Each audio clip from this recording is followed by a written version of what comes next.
patients. We had no,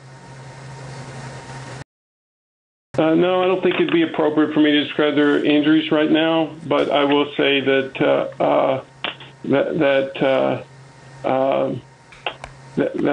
the patients were really seriously injured, and I feel like our trauma system, which starts with first responders in the field, EMS, and our hospitals and our trauma centers did a great job, a terrific team effort with respect to them.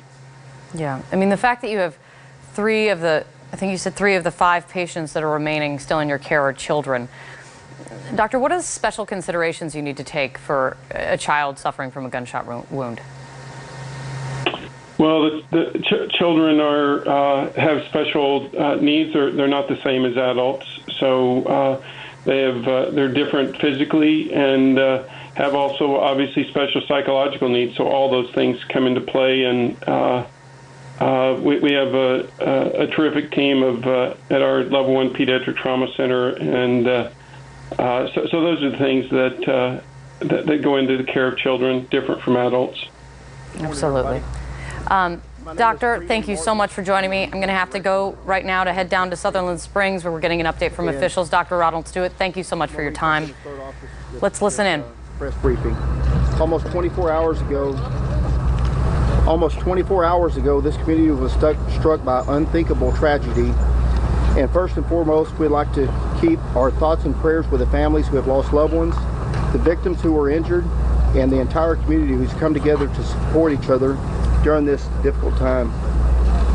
Our investigators worked tirelessly around the clock since the shooting, and we will continue to do so to gather all the facts and evidence in this investigation. Here's what we confirm at this point.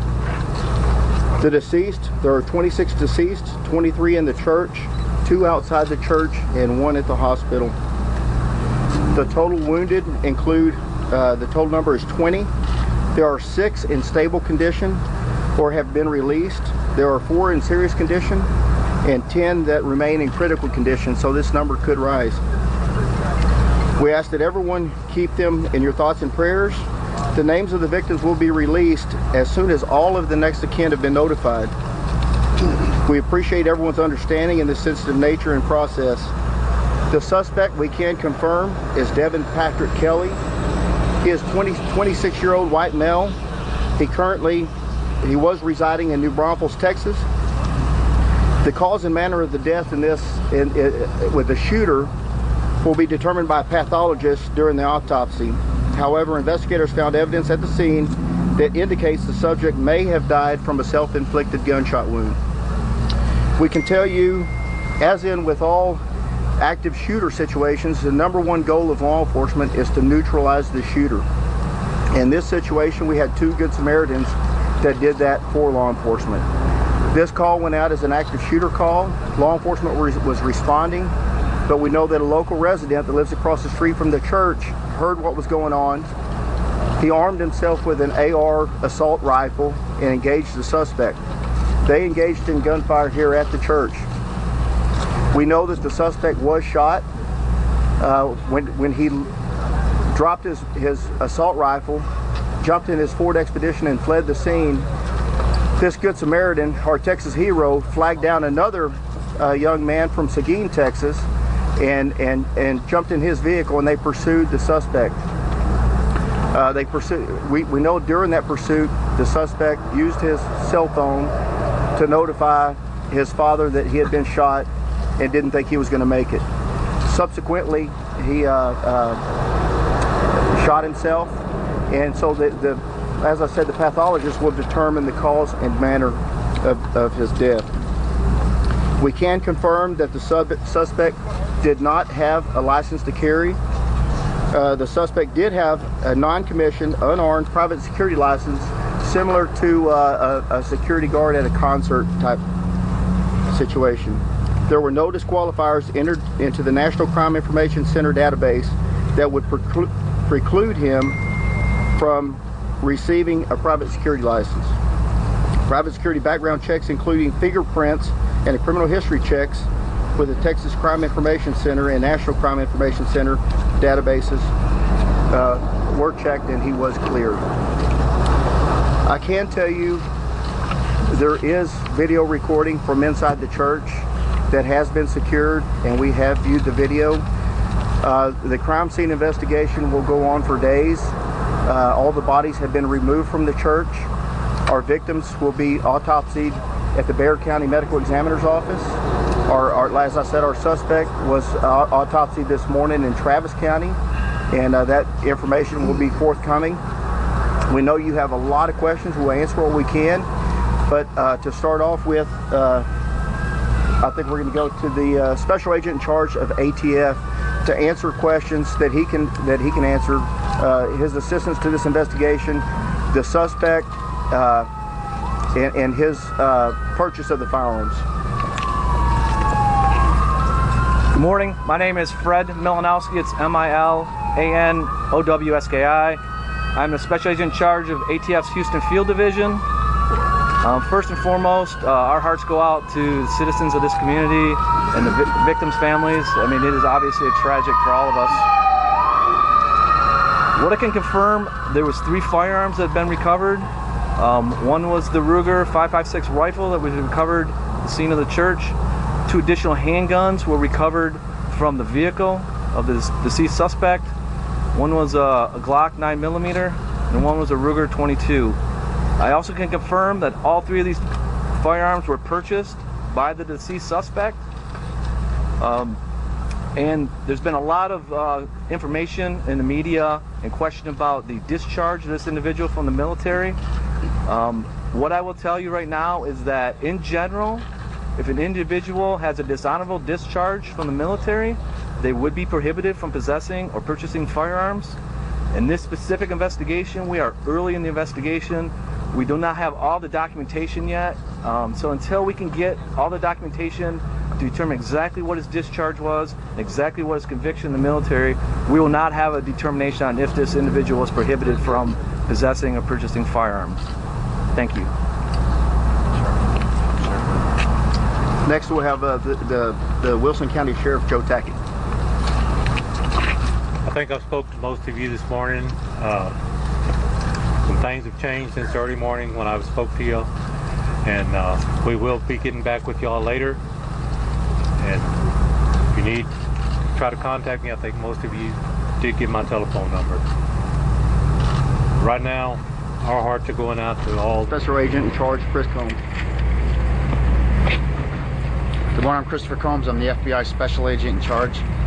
First of all, our condolences to this community on this horrific act. We're here with our partners, the DPS and the Rangers, who we work with every day in support of them, assisting them in any way that we can. Right now we're providing some of the evidence teams in support and also some technical support with phones, video that we talked about, going back to our lab at Quantico. So we are here in support of Texas DPS, and we will be here with them as long as they need. Thank you. And one thing everybody wants to know is why did this happen? It's a senseless crime, but we can tell you that there was a domestic situation going on within this family. The suspect's mother-in-law attended this church. We know that he had made threatening texts from him, and we can't go into details about that domestic situation that is continuing to be vetted and thoroughly investigated. But we want to get that out there that this was not racially motivated. It wasn't over religious beliefs. There was a domestic situation going on within the family and the in-laws. And next, the Wilson County District Attorney, Aubrey Lewis. Good morning. We've learned this morning just how small town America truly is. We've had a tremendous outpouring across the country for people wanting to assist our families in need. And I want to make sure that everyone knows how they can help, because everyone can help. You can help by praying for these families and their loved ones, first and foremost, and everyone can do that. The other thing is you can help these families financially. And so we are working and in the process of setting up 2 bank accounts. The Sutherland Springs Community Association has a bank account through Commerce Bank in Stockdale that will be accepting monetary donations on behalf of the families. In addition to that, Wells Fargo will have an account as well set up for the victims of Sutherland Springs. And so that will be available for anyone to help. What we do not need at this point are canned goods and non-perishable items for the families. If you want a way to help, it's through prayer and it's through financial donations. And so we appreciate you guys sharing that information, and we are very grateful for this country and the just tremendous outpouring of support that these families are starting to receive. And we want to make sure that everybody knows how they can help. So thank y'all very much. Also with us today, we have two Texas Ranger Majors, Corey Lane and Brian Brzezinski, who are the incident commanders for the investigation. So we will try to answer any of your questions you have at this time. What did the video show, and will it assist in the investigation? Of course, the video will assist in the investigation, and you know, it was a horrific event, and at this time we're not prepared to talk about the video.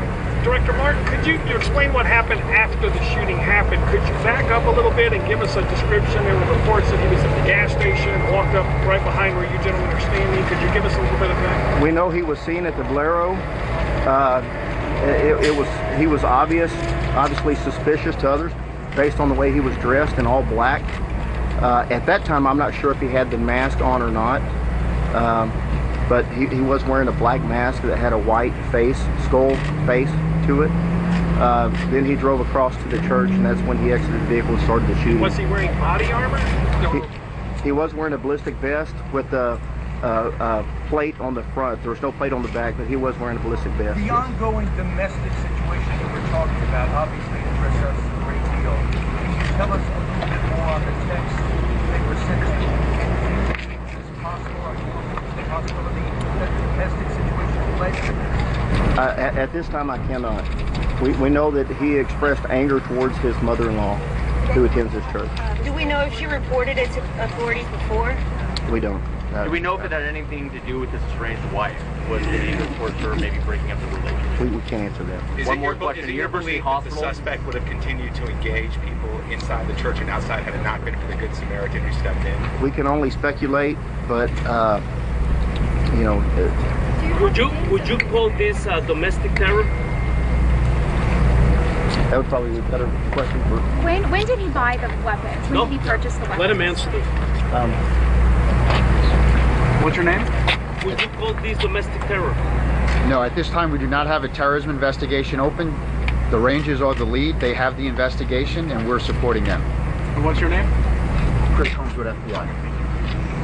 Where were the weapons bought? I understand that the main weapons inspect at Academy Sports. What about the others? So what we know is that he bought 4 weapons in total.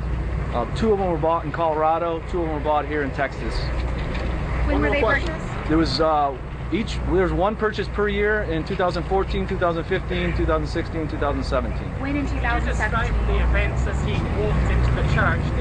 It's reported that he walked up the center aisle shooting and then walked back down the center aisle shooting. Could you just describe what actually happened there, please? That's right. The question is, could you describe what happened inside the church? There's a report he walked down the center aisle shooting and then walked back down and shooting. Is that correct? Without getting into too much detail, the subject, it was there was some length of time that the subject spent inside that church in a shooting event.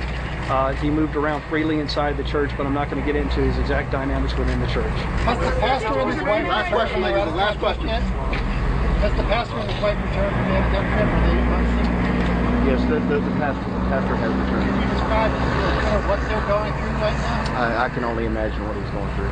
How many of the victims were minors? Children were inside the church. We don't have all the information. There are several that obviously they're children, their exact ages. Yesterday, we released information that the ages ranged from 5 to 73. Those were the ones being treated at the hospital.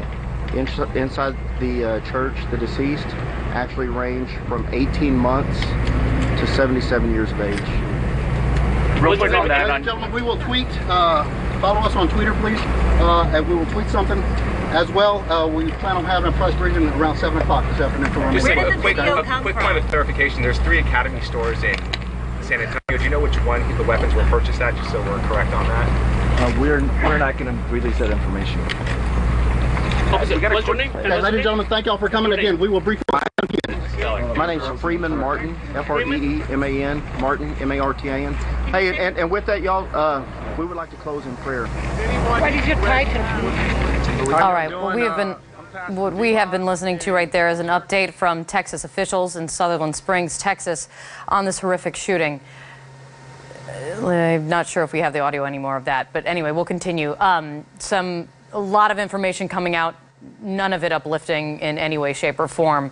The ages of those who were killed in the church now, they say, was ranging from 18 months old to 77 years old. 10 people remain in critical condition in hospital, and one of the first things they said right off the bat was so this number could rise. But we did learn a lot more about maybe what was leading up to this shooting and how it played out. Steve Moore is back with me. Art Roderick is back with me. Jonathan Wackrow here as well. Always takes your breath away when you hear that an 18-month-old was part of it, Jonathan. But what stands out to you? Because a lot they told us a lot in this press conference, including that the gunman, the shooter, likely may have, is the way they said it, died of a self-inflicted gunshot wound, and that that he called his father when he was being pursued to say he was shot and he might not make it. That seems... Yeah, there's a lot of unanswered questions that are coming out, but let's go to, again, what I said earlier.